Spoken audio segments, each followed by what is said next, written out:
Shalom Bapak Ibu, Saudara-saudara terkasih.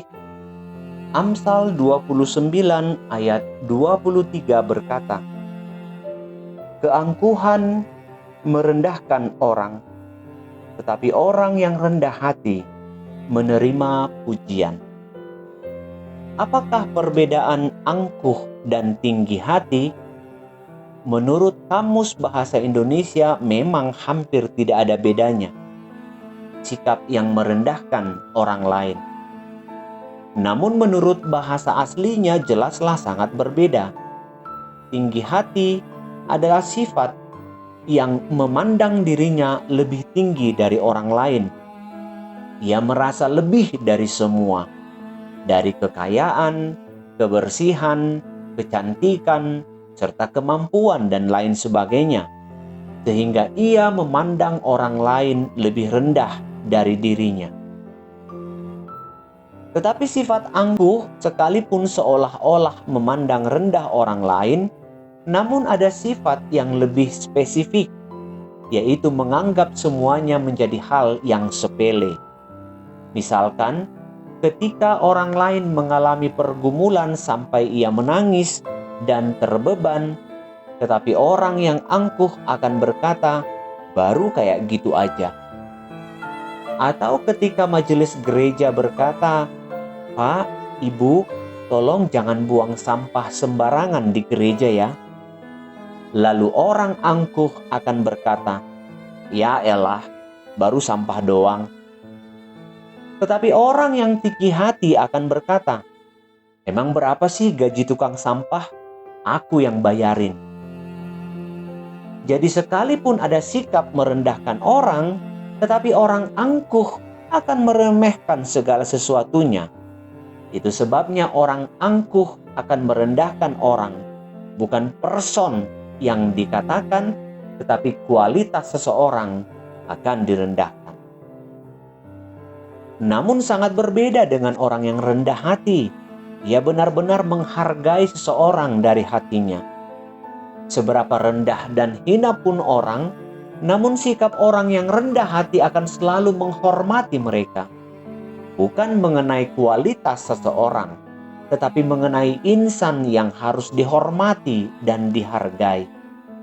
Ia akan berbicara, berlaku, dan bertindak sesuai dengan hukum sopan santun yang ada.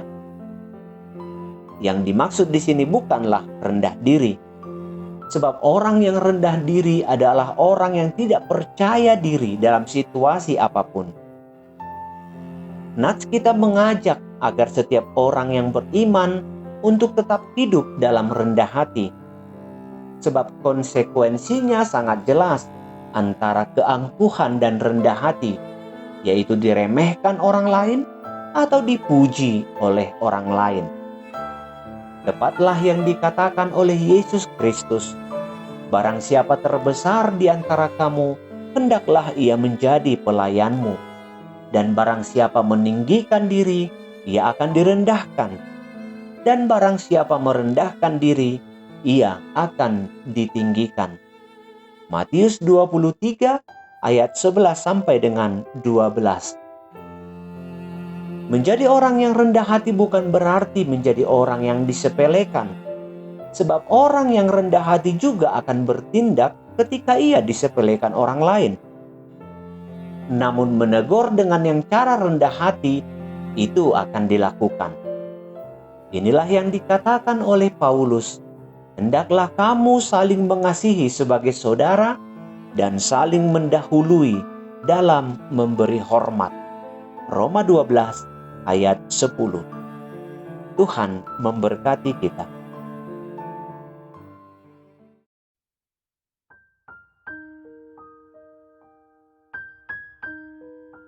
Segala syukur dan hormatku hanya kepadamu, ya Tuhan, awal dan mula kehidupanku.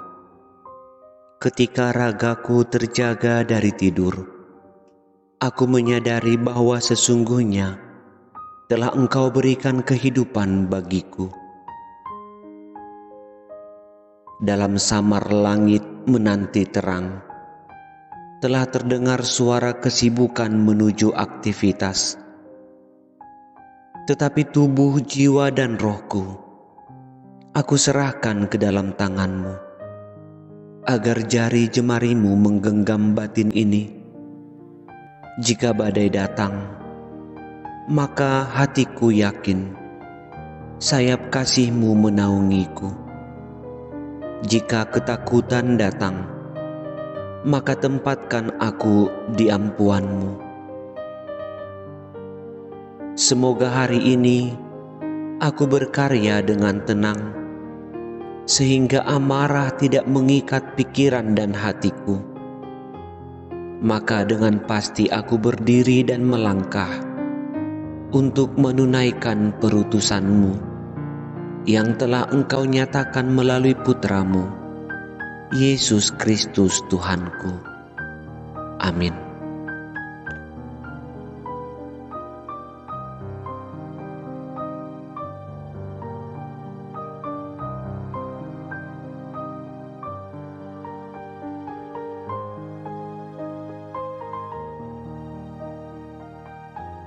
Terima kasih telah menyaksikan acara ini. Mari dukung acara ini melalui doa dan partisipasi kita untuk mensubscribe. Tekan juga tombol lonceng untuk memberitahu bahwa Anda mendapatkan acara yang terbaru. Tuhan memberkati.